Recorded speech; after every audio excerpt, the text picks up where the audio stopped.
भंडारा। आमदार गोपीचंद पडळकरांच्या कार्यपद्धतीवर जतकर फिदा। आमदार पडळकर यांचा चक्क 2 किलोमीटरचा पायी प्रवास, शहरात जोरदार चर्चा। श्री यल्लम्मा देवीच्या पालखी मार्गाची पाहणी।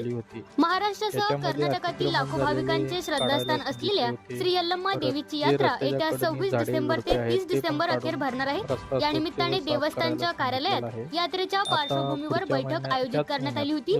बैठकीस नवनिर्वाचित आमदार गोपीचंद पडळकर यांच्यासह सर्व प्रशासकीय विभागातील प्रमुख अधिकारी उपस्थित होते। आमदार गोपीचंद पडळकर यांनी अधिकाऱ्यांना महत्त्वाच्या सूचना दिल्या। बैठकीनंतर पालखी मार्ग पाहण्यासाठी मंदिरापासून 2 किलोमीटरचा प्रवास आमदार पडळकर यांनी चालत पाहणी केली। यामध्ये प्रांताधिकारी अजय कुमार नष्टे, ट्रस्टचे अध्यक्ष शार्दुलराजे डफळे सरकार, तहसीलदार प्रवीण धानोळकर, डीवायएसपी सुनील साळुंके, पोलीस निरीक्षक रासकर, जत नगर परिषदेचे मुख्याधिकारी अशोक कुंभार, चंद्रशेखर गोप्पी